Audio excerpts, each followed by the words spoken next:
Healing is a process of dealing with our issues, fixing what's broken within us, filling up the empty spaces, and gaining back what we lost with help from God, making us whole, complete, and stable.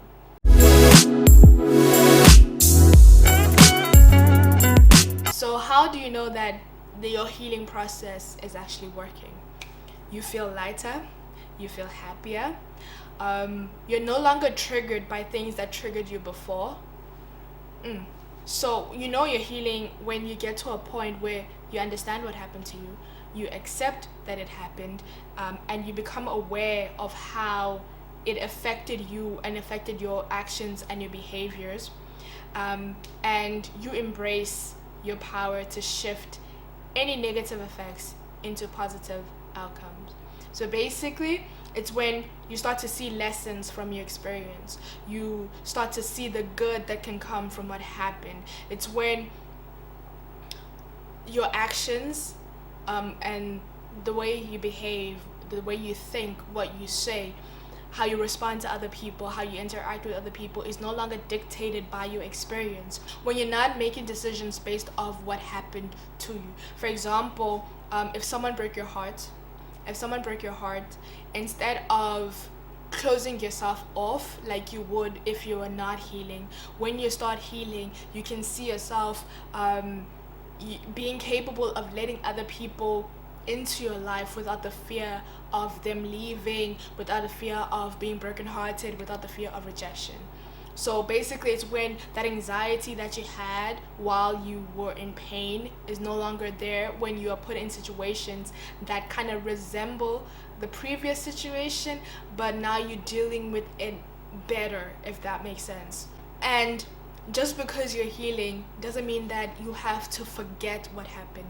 Healing doesn't mean that you forget that it happened. You don't forget that experience. It just means that you're not triggered by it anymore. It means that your past no longer has a hold on you. So you can be healing and still remember the experience, but you know that you're healing if when you remember that experience, you're not overwhelmed by emotion, but you are at peace.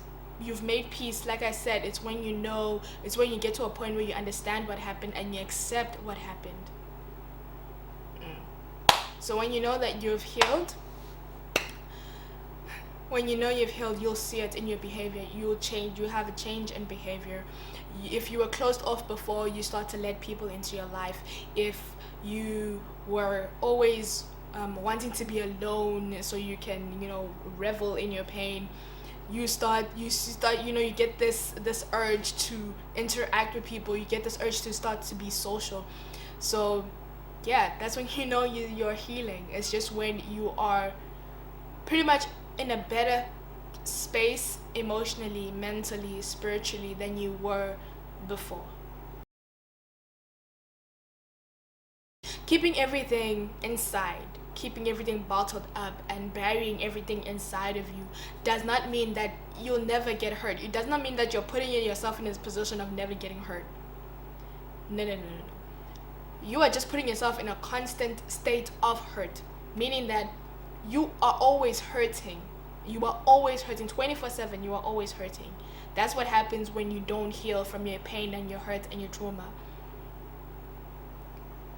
But understand that also when you heal from that hurt and that pain and that trauma, it's not a guarantee that you will never hurt again. It's not a guarantee that you will never experience pain. Understand that that's just how life works. The only way that you can actually ensure that you don't suffer the way that you do, that you don't suffer in the extent that you did before, is that you put yourself out there.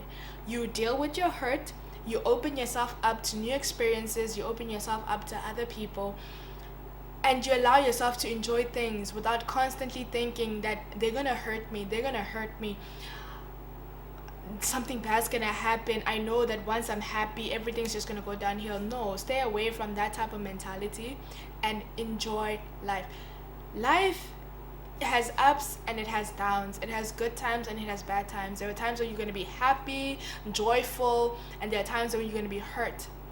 But don't give into the hurt. Don't feed that hurt by not dealing with it. Deal with it. For example, let's say you got into a relationship and you guys were head over heels in love.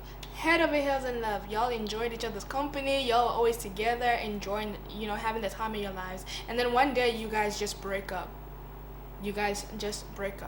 Understand that just because you had that lovey-dovey experience and then it just got taken away from you, it doesn't mean that they didn't love you. It doesn't mean that there's something wrong with you. It doesn't mean that that's how all relationships go. It doesn't mean that now you stop yourself from being happy just because you fear getting hurt. No, that's not what it means. What it means is that you are capable of love and that you are capable of receiving love. It means that you've gained valuable experience that you can use for your forever spouse. It just means that life happened.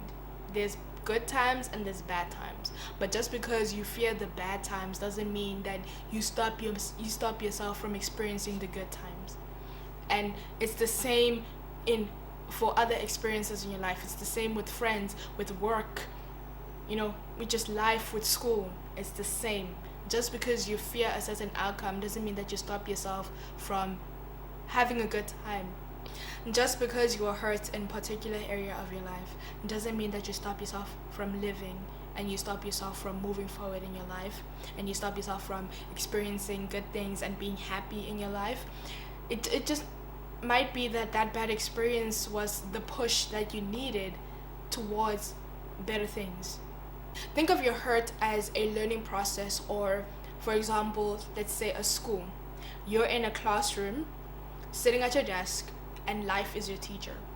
One day, your teacher throws a test at you that you're not prepared for, and you end up getting a low mark, meaning you end up getting hurt because of that test.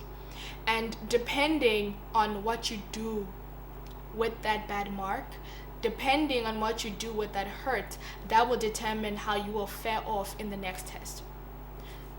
So, depending on how you heal from your hurt and your pain and your trauma right now, or depending what you do with your hurt and your pain and your trauma right now, that will determine how you will respond in other areas. That will determine how you will respond in other situations that are kind of similar to your hurtful situation.